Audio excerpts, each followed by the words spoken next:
What's going on, good people? My name is Dominican Drew, Hot 97 New York City producer.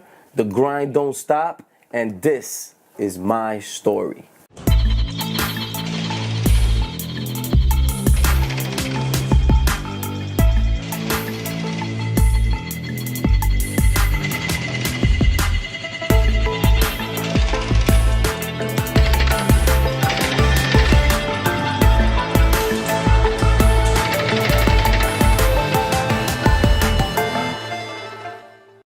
My name is Dominican Drew. As you know, I'm a producer at Hot 97, produce a lot of shows out here for the radio station in New York City. My life started out living in the Bronx, New York. That's where I'm from. I'm from Burke Avenue, Wallace, in that area. The place I lived in Bronx was a really bad area, so my mom shipped me off to Iona a preparatory high school. Yes, I had a blazer, tie, slacks, shoes, all that and more. And it was crazy because it was like only 7 Spanish kids in that school. Everybody was white, Caucasian. Like there was more black kids than Spanish kids. Maybe they had like 15 of them, you know, but it was mostly Caucasian. And just going to that school, coming from the Bronx, it was like a whole new step for me. I'd never experienced that type of lifestyle and stuff like that. But in high school, I became bigger than the mixtape king. I became the album guy, the mixtape guy, everything. I used to come to school and I used to make about $300, $400 a week in that school selling these kids new music, everybody's music. So that was early 2000, late 90s, and I was just selling kids mixtape. Here's DMX's new mixtape, here's Jay-Z's new mixtape, here's this guy's album. I would print out a list, show them what new songs came out, people pick out what songs they wanted, and I go home that day, make a mixtape, come back to school the next day, because all these kids had money, they were rich, they were privileged, they had money. So I was making bread off of these kids. After that, went to college.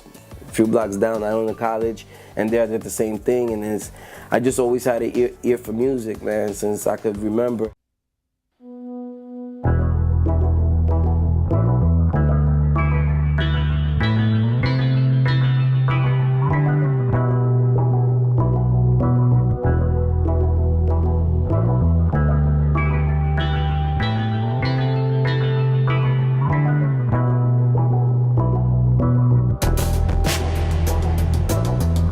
My mom used to tell me when I was like 3 years old, when a hip hop video came on TV, I would run to the front of the TV, sit down, and be like 2 inches away from the TV screen and just stare at all the music videos and learn the words, and I used to study them, and I did that my whole life.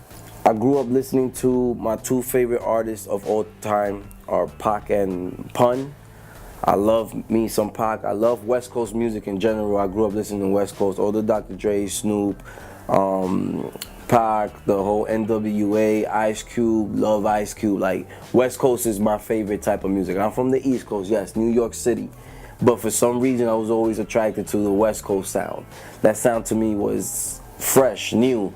That gangster, that Bloods and Crips, and just how bad those areas are in Compton and Crenshaw. Like we got hoods in the Bronx, obviously, where it's bad, but it just felt like that was just a whole nother level. Like, y'all hood, but y'all wear khaki pants and button-up shirts. Like, how's that? But it was, though, and it was just so different from our style, and I was very, very attracted to that.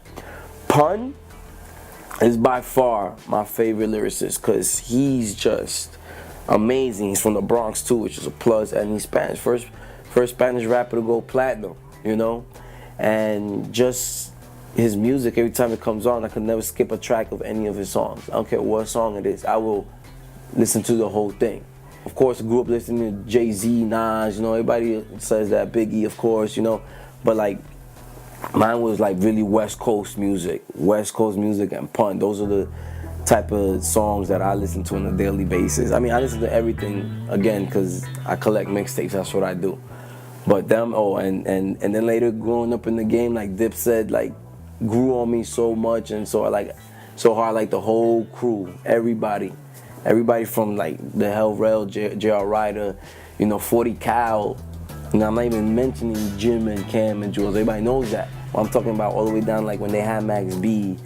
You know what I'm saying? And it was just that whole movement, how they were as a team, insane. You know what I'm saying? Crazy.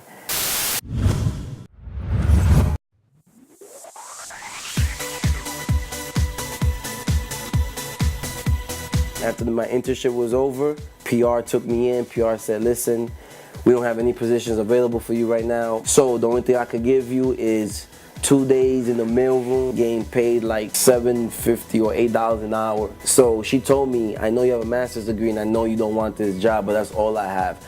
I looked at her dead in the face and I said, I'll take it.